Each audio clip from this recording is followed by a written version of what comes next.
அன்னைக்கு ஒரு நாள் நான் ஆஞ்சநேயர் கோயிலோட வீடியோ போட்டிருந்தேன். அதோட பார்ட்டோட கண்டினியூட்டி தான் இது. லொக்கேஷன் பார்த்தீங்கன்னா வெளிச்ச ஸ்ரீ வீர ஆஞ்சநேயர் டெம்பிள் நியர் புதுப்பாக்கம். சென்னை ரேடியஸ்லேருந்து பார்த்தீங்கன்னா 40 கிலோமீட்டர்ஸ் வந்து ட்ராவல் பண்ண வேண்டியிருக்கும். அதே மாதிரி இந்த கோவிலோட சிறப்பு என்னன்னா 1000 வருஷம் பழமையான கோயில் இதுவும். இந்த கோயிலை பற்றி விசேஷ நாள்னா வியாழக்கிழமை சனிக்கிழமை செம்ம கூட்டமாக இருக்கும். நான் போனது சனிக்கிழமைன்றனால ஓரளவுக்கு நல்ல கூட்டமாகவே இருந்துச்சு. இந்த டெம்பிளில் பார்த்தீங்கன்னா முதல்ல வந்து கும்பிட வேண்டியது நம்ம விநாயகரை, அதுவும் சர்வசித்த விநாயகரை கும்பிட்டுட்டு தான் மலை மேலே இருக்க ஆஞ்சநேயர் டெம்பிளுக்கு நீங்கள் போகிறதுக்கு நல்லாயிருக்கும். அதே சமயத்தில் பார்த்தீங்கன்னா இங்கே வந்து 2 வீலர்லேயும் மலை மேலே போகலாம், நடந்து வாக்கபிள்லேயும் போகலாம் ஸ்டெப்ஸில்.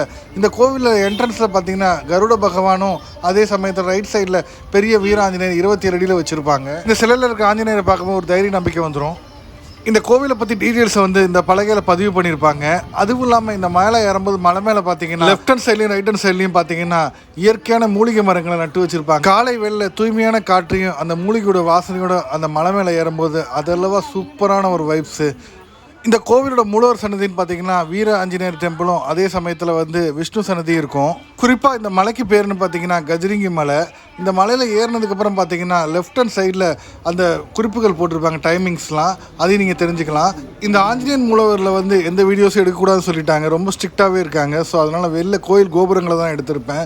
அப்படியே அந்த மலை மேலேருந்து பார்க்கும்போது left hand side right hand side பார்த்தா ரொம்ப இயற்கையாகவும் இருக்குது. பக்கெட் லிஸ்ட்டில் இந்த டெம்பிளை போட்டு வச்சுக்கோங்க. இந்த திருக்கோயிலில் ஒரு முக்கியமான பரிகாரம் இருக்குது. நீங்கள் நினைச்சது நடக்கணும்னா இந்த கோவில்லையே தேங்காய் வாங்கி நீங்க ஆஞ்சநேயர் பாதத்துல வச்சு கட்டி வச்சீங்கன்னா 7 வாரம் இல்லைன்னா 48 நாள் நீங்க தொடர்ந்து இந்த கோவிலுக்கு நீங்க வந்தீங்கன்னா உங்களுக்கு நினைச்சது நடக்கும்ன்றது ஒரு ஐதீகம். இந்த கோவிலில் ஸ்லோகங்களையும் பதிச்சிருப்பாங்க, அதையும் நீங்கள் பார்க்கலாம். இங்கே நல்ல பெரிய பரப்பளவில் வந்து கார் பார்க்கிங் இருக்கும். இந்த சரௌண்டிங்லாம் பார்த்தீங்கன்னா இந்த டெம்பிளுக்கு வர்றவங்க ரெகுலராகவே இருப்பாங்க.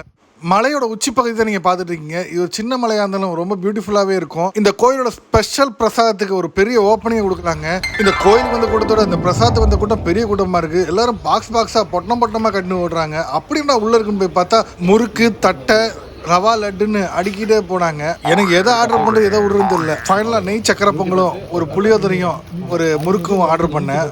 வாங்கிட்டதுக்கப்புறம் அதை சாப்பிட்டு முடிச்சோனையும் ஒரு சம கூட்டம் அந்த பக்கம் க்ரௌடாக இருந்துச்சு. உள்ளே போய் எட்டி பார்த்தா அண்ணன் வந்து ஊத்தாப்பத்தில் பொடி போட்டு மணக்க கொடுக்குற அதையும் வாங்கி அடிச்சு பிடிச்சி டேஸ்ட் பண்ணி பார்த்தது அடிப்போலி.